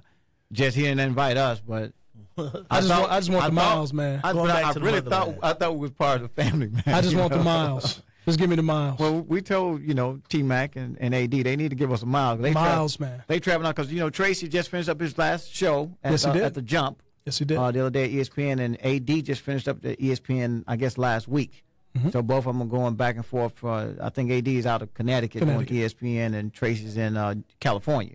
So they both got miles, so there's no reason we shouldn't have our miles, right? Oh, man. Why we got to drive up here? I'm going platinum. Platinum? I'm going to be a platinum miles member. We driving up here at 4 a.m. in the morning, right? Gotta do it. So we'll have, corporations on the show, the Toyotas, the Volkswagens, the Nissans. That kind of stuff. And that's going to be a great one, Rodney, because with the corporations, they're going to talk a lot about two things, most assuredly, what they're doing. Yep. How to work with them. That's huge. But we all about the inclusion side, the diversity inclusion side. So we'll have people like Chuck Hendricks from Toyota to come on the show. Talk about diversity and inclusion. Manetta Stevens. We'll have Manetta on sometimes. Keith Eakins, who also worked at Hyundai, Volkswagen, Nissan, and also been a buyer. Art McClellan, who was at GM, who also was my business partner. He's still a partner, but he took his talents elsewhere, back to Detroit, Michigan. Now working for Valerio. He's working for Valerio now, so he'll join us on the show. Scott Viles from Apple. Scott. Nope. Bad boy. John Munson from Macy's, who I also work with at Toyota. All of these type of people are coming to the show, and it's a blessing to have those relationships. Yes, indeed. With those type of corporations who will come and talk to you and tell you how to work with them. We'll have, like I say, family office investors. We'll have alternative finance companies coming in to talk about. I would be remiss, but I'm not going to say the name. I did one of my experiences, right, Jesse, with a financial institution. I said, let me take the test. Let me take the test and see if I can go get some money, right? I just want to go ahead and, have my own test period here. And I did that. And here we go. We're going to have an Alice Trebek moment.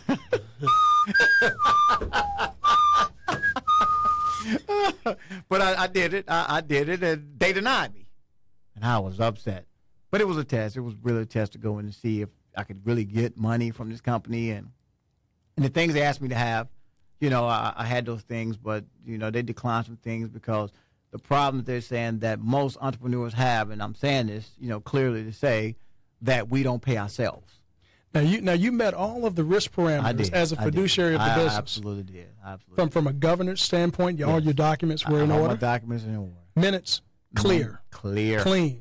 Consistent. Okay. Yep. Okay. And they said no. Yeah. No, thank you. Yeah. But, and I understood. And there was a reason for this because, one, to also have the experience to tell people exactly if you don't have certain things, people are not just going to give you money just because you're African-American, you're Indian, you're Hispanic. Because due diligence is very important. Right, it's very important. And the thing was that they wanted us to show, wanted me to show that, okay, hey, you got to show your income. You need to start paying yourself.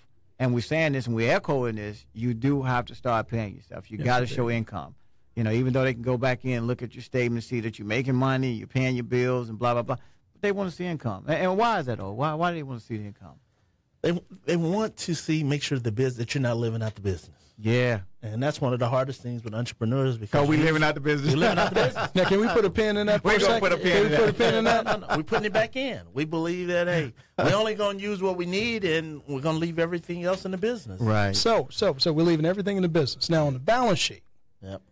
One of those entries where we see whether or not we're leaving anything in the Tilly is called retained earnings. Yeah. Is it not? Yeah. Okay. Yeah.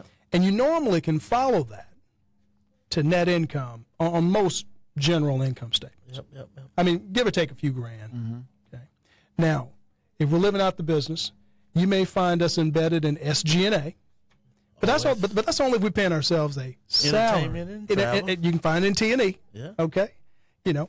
And depending on how much selling we're doing, we can say that somewhere in there it's in cost of goods. So what do we need to tell the listening audience? And that's where I'm going with it. What do they need to do? Because there's a lot of different ways to account for it, but where should it be so that when someone goes to an institution, they've got 50% of the cash, they're ready to go out and borrow, but the bank is going to go through its risk parameters, as it should.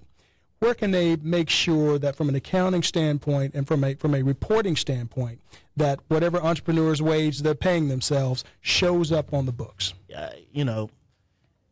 It's the one thing about setting the books up right the first time. Absolutely. Setting them up right the first time. Yes, indeed. The key to business, a guy by the name of John Ledecky said, when I was in business school, he said, Droom, don't run out of money. Don't have the Droom syndrome. And so when you set the business up, you want to set it up where you have a year of cash. Runway. And you want to. So if you're going to pay yourself a minimum of $12,000 every month, you give yourself $1,000, and you call it that's salary, and it's going to come out, and your books are clean. I just looked at the business yesterday. I looked how clean their books was. Right. It was only deposits, a few checks, and a couple of ATMs. Withdrawals, not withdrawals, ATM, but debit card. Debit card, right? Okay. And if you look at my bank statements, it's stuff all over the place, right? I was so mad. My sister's like, Rodney, when you get something, don't pay no cash for it. You use your debit card for everything so that you can, you account for it, right?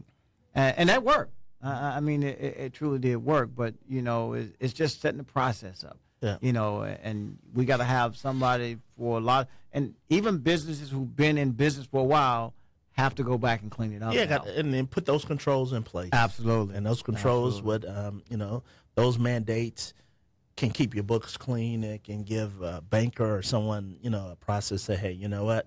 This is the business that they're doing. This is the money that they can make. And if we give them some more money, they're going to be good stewards with it. Yeah. Absolutely. Yeah. Absolutely. And we only got about 4 minutes left on the show. So, what would be your takeaway to tell any minority, woman-owned, government, LGBT majority company in the market? What should they do?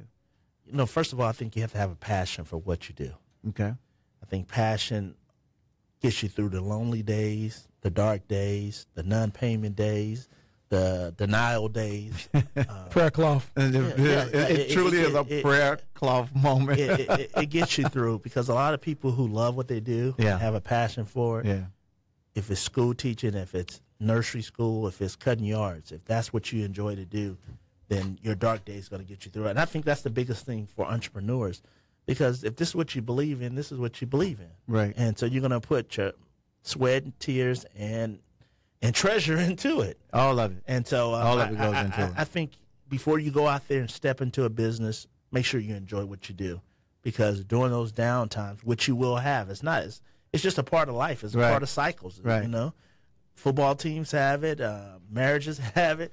Yeah. You're going to have your down times. Yeah, and so you got to be able to have the passion to get you through to say, hey, this is what I want to do. This is what I was chosen to do. And I'm going to fight through this cycle, wherever the cycle is. I think, too, is being able to have the money, have a good enough cushion to make some mistakes. Right.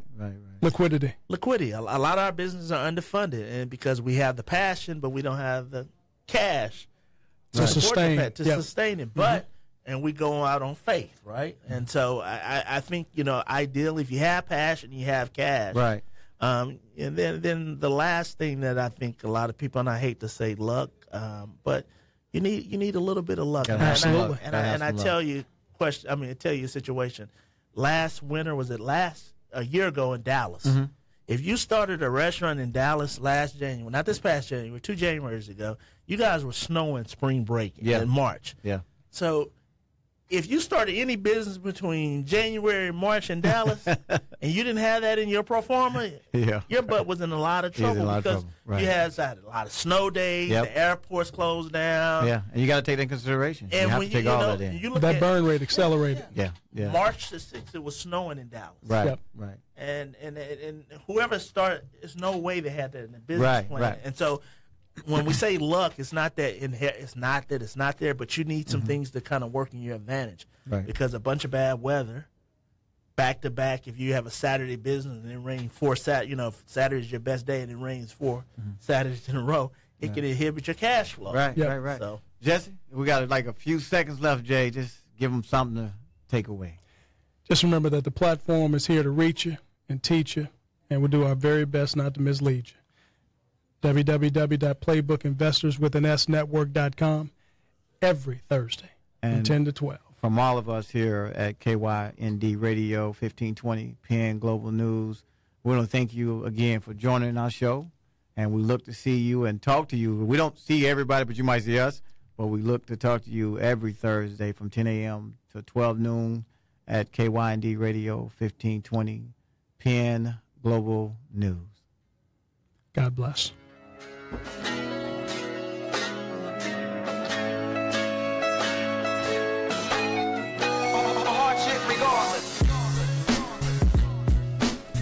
The views and opinions expressed on KYND 1520 talk programs are those of the host, guest, and callers, and are not necessarily those of this station, its owners, management, other hosts, or advertisers. Show topics on this station may include conversations on any lifestyle, belief, religion, political affiliation, or other personal practices. KYND, a Synergy Broadcasting Company.